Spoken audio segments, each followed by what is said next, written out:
Muy buenas, terminó un Gran Premio de Australia que no es particularmente fácil de analizar, pero por supuesto vamos a utilizar estos datos que sabéis, los saco siempre después de cada carrera, este año no iba a ser menos, para entre todos entender bien lo que pasó en el Gran Premio. Empezando por los cambios de posición, no hubo muchos, ya lo estáis viendo, sí que es cierto que alguna pelea interesante hubo en pista, que la gracia estuvo sobre todo en qué momento decidías poner los neumáticos de lluvia la segunda vez, porque ya veis que aquí que tenemos la estrategia de carrera, todo el mundo salió con el neumático intermedio, todo el mundo puso el neumático de seco prácticamente al mismo tiempo y luego la clave estaba si atrasabas la parada, si intentabas jugártela a ver si no llovía demasiado, pero las condiciones de pista eran muy difíciles y lo que había que hacer era parar cuanto antes para volver a ese neumático de lluvia porque terminó lloviendo hasta el final, o sea que tampoco ibas a sacar una ventaja muy grande por quedarte en pista. Si te hubieses quedado en pista con el neumático de seco intentando sobrevivir y si te ahorras alguna parada, pues a lo mejor hubiese estado bien, pero era simplemente alargar la agonía porque había que poner el neumático de lluvia hasta el final. Entonces,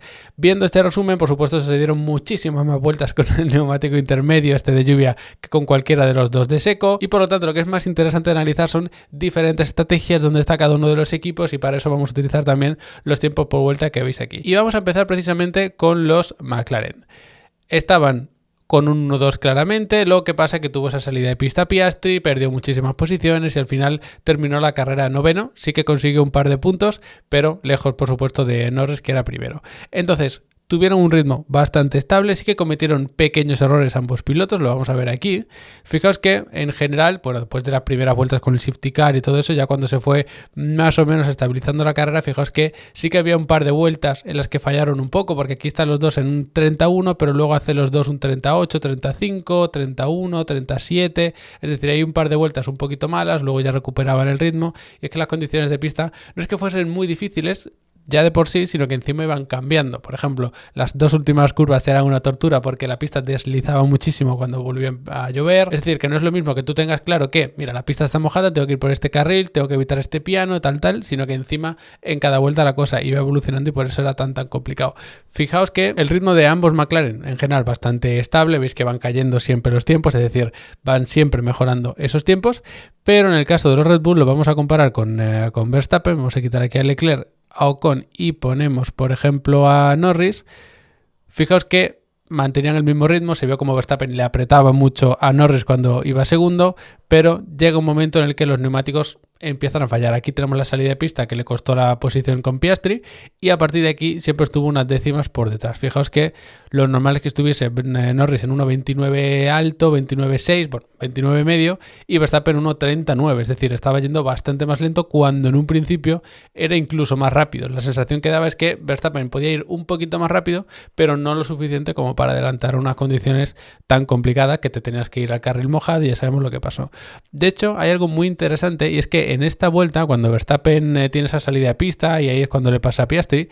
el neumático que bloquea de Verstappen es el delantero izquierdo, cuando la curva era derecha. Es decir, el que más apoyo teóricamente tiene es el que le llegó a patinar. Eso, por supuesto, con estas condiciones se puede ver pues que pisa una de las líneas blancas, que sabemos que fue el principal motivo de muchos de los abandonos. Además, pues pisar un charco, que tener menos adherencia en ese momento por lo que sea, pero no es como si te bloquea la rueda delantera interior, que eso puede deberse a que has atacado la curva muy fuerte, que a lo mejor pues no estaba soltando el suficiente freno, le llegó a bloquear la delantera exterior, por lo tanto creo que tampoco es que tuviese precisamente mucha culpa, incluso luego lo supo salvar bastante bien. Un segundo de Verstappen, que sinceramente no creo que el coche esté para eso, pero ya sabemos que él saca incluso un poquito más. En cualquier caso, podríamos decir, bueno, aquí arriesgó demasiado o apretó demasiado, puso en riesgo sus neumáticos, no lo gestionó del todo bien, pero sabes que en este tipo de carrera lo único que puedes hacer es meter presión e intentar forzar el fallo del que va adelante, porque no ibas a poder adelantar y si te quedabas gestionando a lo mejor a 3-4 segundos o incluso a una distancia muy superior, como fue lo que pasó al final, o sea, fijaos que Verstappen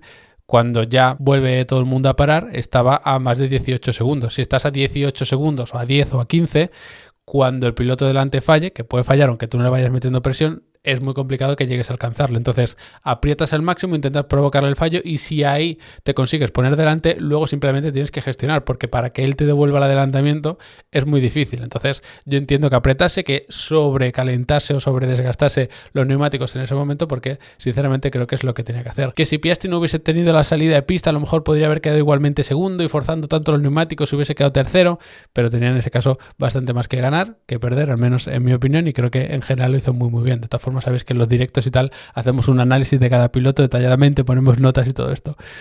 En cualquier caso, ahí quedaría la carrera de Verstappen, que para mí fue el único que estaba a la altura. Y si comparamos, por ejemplo, otro de los pilotos de arriba, como puede ser Russell, fijaos que desde el principio estaba bastante lejos. Luego, claro, cuando Verstappen tiene esa degradación, pues están prácticamente a la par. Fijaos que en todo este stint, Verstappen con el neumático mucho más desgastado, ya que lo llegó a sobrecalentar y todo eso, hace los mismos tiempos que Russell. Por lo tanto, Verstappen con este Red Bull en estas condiciones iba bastante más rápido que el siguiente de los equipos, que en ese caso era Mercedes. En cualquier caso, si comparásemos a Leclerc, por ejemplo, que es el otro piloto que podíamos pensar que a lo mejor podía batir a los McLaren o al menos pelearle, fijaos que estaba bastante lejos también, sobre todo con este neumático intermedio. Analizaría también las últimas vueltas, pero son todavía más complicadas porque ya no solo es que depende de los neumáticos y tal, y que además son muy poquitas vueltas, sino que encima Leclerc tenía mucho tráfico. Pero fijaos como todo ese stint Norris fue bastante más rápido. Estamos hablando que incluso 1 segundo y pico por vuelta de media. Lo podemos ver incluso con el gráfico que tenemos aquí del ritmo con intermedios. En el primer stint, que es el largo, el importante, digamos, de cada uno de los pilotos, Norris estaba rodando en 33, Piastri en 35, Verstappen en 31.2, ya hay mucha diferencia, sobre todo porque fue muy rápido en el primer tercio, pero muy lento en el segundo tercio, pero aún así fue más rápido que Russell en torno a medio segundo, que es como el rival directo. Para mí, os lo decía incluso en la previa, antes de que viésemos nada del Gran Premio de Australia, que lo normal es que McLaren estuviese arriba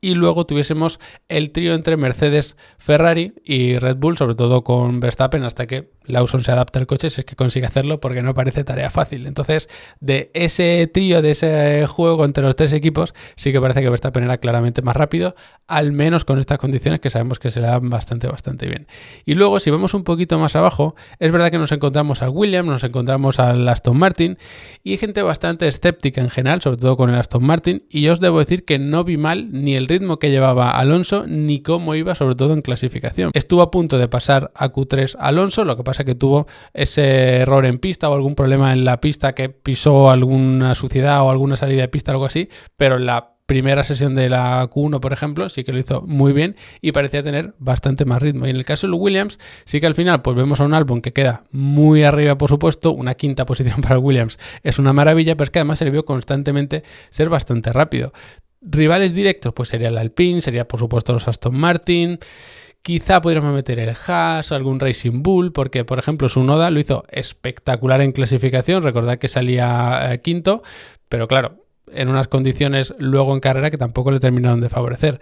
Pensad que lo bueno en la segunda parada era parar cuanto antes, torno vuelta 43, que cuando para Norris, cuando para Piastri, lo que pasa es que Piastri justo después de esa salida de pista, Verstappen alarga un poco más la parada y eso le perjudicó, aunque al final terminó en nada prácticamente, y Tsunoda alargó todavía más la parada, buscando ese neumático de seco hasta el final, pero no funcionó y estaba claro que eso le hizo perder muchas posiciones. Pensad que antes de todo el lío, Tsunoda se mantenía sexto, por detrás de Leclerc, es verdad, pero por delante de Albon, por delante de Hamilton, del Alpine que estaba en ese momento que era Gasly. Son muchos pilotos que ya no llegan ni a ser rivales directos que también, sino otros que se supone que tienen un nivel superior, como puede ser el caso de Hamilton.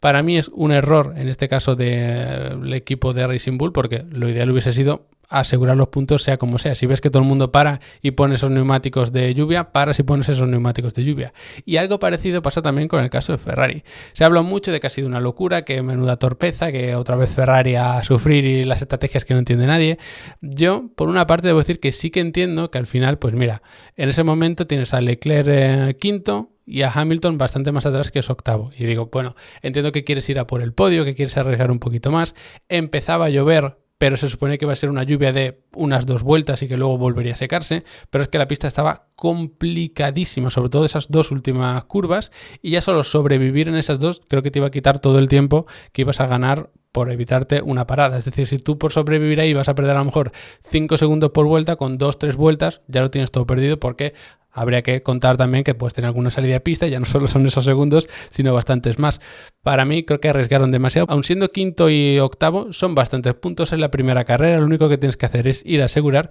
Y al final lo que les pasó fue que su rival directo, como puede ser Mercedes, consiguió muchísimos más puntos con el tercero de Russell y con el cuarto de Antonelli, que por cierto, una carrera bastante buena, con errores, con suerte también de no terminar con el muro, es verdad, pero al final el hecho es que de los rookies es el único que terminó la carrera, así que también está bastante bien y que hay que valorárselo. Para mí, Ferrari no comete un error por arriesgarse como tal, sino que comete un error porque creo que lo importante en la primera carrera era asegurar los puntos. En todo caso, si quieres arriesgar, arriesga por ejemplo con Hamilton, que es el piloto que menos puntos tiene en ese momento. Es octavo, son 4 puntos y para un equipo que lo normal sería que consiguiese cada piloto 18 puntos, 4 no son tantos, entendiéndose que cada punto es importante en Fórmula 1, por supuesto, pero no son tantos. Entonces te la puedes jugar con uno de los pilotos y si te sale bien, lo mismo consigues un podio, una victoria incluso, pero jugártela con los dos pilotos sabiendo que uno de ellos además era quinto, creo que era mucho arriesgar, sobre todo para la primera carrera. Es decir, creo que tienes bastante más que perder que ganar y sobre todo creo que también fue un error no valorar bien cómo estaba la pista y cómo eran esas condiciones. Que por cierto, Albon, que decidió entrar y por eso consiguió al final la quinta posición, bastante por delante de los dos Ferrari, decidió parar y poner cuanto antes ese neumático intermedio porque tenían ahí a Carlos dando ese consejo, que lo ha dicho también el propio Bowles, de que la pista iba a estar imposible, con poco que lloviera en 1 o 2 vueltas, eso ya estaba de intermedio seguro, por eso paró prontito Albon y pudo conservar esa posición que llevaba. Fijaos que Albon en este momento era séptimo, pero se quitó a los dos pilotos que llevaba delante porque Leclerc no quiso parar y Tsunoda tampoco. Bueno, no que fueran los pilotos, sino el equipo decidió no parar o alargar esa parada a ver si se podían ahorrar y terminar con el neumático de seco. Así que muy bien en ese caso Williams, no también Racing Bull y no también los Ferrari. Por cierto, terminando con el tema Antonelli, que ha habido también un poco de lío con que le sancionaban con 5 segundos, luego no. La sanción se le puso por un unsafe release, porque los comisarios dijeron que era un unsafe release de libro, pero luego reclamó Mercedes aportando algo diferente. Para en Fórmula 1 poder reclamar tienes que aportar una prueba diferente o alguna evidencia nueva que no pudieran tener en cuenta los comisarios en el momento en el que tomaron la decisión. En este caso, la diferencia es que tenían una cámara on-board, que a mí personalmente me sorprende que no la tuviesen de antes para tomar la decisión, pero Mercedes aportó esa prueba, ese vídeo en el que se veía que Antonelli miraba por los retrovisores, que tenía controlado el espacio y que por lo tanto no era peligroso porque él tenía supuestamente controlado al mirar por los retrovisores el espacio que había y por eso decidieron quitarle la sanción de 5 segundos y conservó esa cuarta posición al final. Así que así es como está la cosa, no muchas sorpresas en mi opinión. Yo creo que el Aston Martin, como os decía, puede ir mejor de lo que parece, sobre todo en unas condiciones relativamente normales. Alonso tuvo problemas cuando esa salida de pista que decía, que además dañó un poco el suelo, o eso parece al menos. Aún así estuvo en Q2, un ritmo relativamente bueno hasta que terminó con ese choque, que fue además por subirse al piano en el que había gravilla, porque justo antes había pasado Gasly por ahí, se fue a la grava y llenó el piano de grava, o sea que tampoco es que fuese culpa como tal de Alonso, así que yo de verdad creo que el Aston Martin está mejor de lo que puede parecer. Para mí el quinto equipo debería ser Williams, eso sí o sí, y luego ahí estaría entre el Alpine de Gasly y los Aston Martin, o al menos el Aston Martin de Fernando Alonso. Así que eso es un poco como veo la parrilla actualmente. Espero que os haya ayudado a entender cómo está la Fórmula 1 a día de hoy. Y recordad que si queréis aprender muchísimo más de Fórmula 1, pero a nivel deportivo, a nivel de estrategias, a nivel mecánico, también de sim racing, absolutamente todo, pues tenéis Level Up Academy, que a un precio increíble. Vais a tener una cantidad de cursos brutal, todos ellos con muchísima calidad. De hecho, actualmente estamos dando un curso de un mod de Assetto Corsa para hacer reglajes iguales que la Fórmula 1. Estamos hablando de mapas de regeneración y entrega de energía eléctrica, con mapas de frenado, de cómo se migra la frenada hacia el tren trasero, de cómo se configura el diferencial en entrada, en mitad y en salida de curva, absolutamente todo, y hacemos pruebas en pista, lo comprobamos con Motec con los datos de telemetría, una locura. Así que de verdad, si os gusta el mundo del automovilismo, ya sea a nivel virtual o a nivel real, o las dos cosas, por supuesto, echadle un buen vistazo que tenéis contenido de sobra. Y si os abrumáis un poco por la cantidad de contenido que hay, no os preocupéis, me preguntáis y os digo, mira, yo te recomiendo hacer estos cursos, vas poquito a poco, vas en orden, te vas saltando los que no te interesen, por supuesto, y así vas aprendiendo todo lo que necesitas. Lo dicho, muchas gracias por haberos quedado hasta el final del vídeo y nos vemos muy prontito analizando el circuito de China.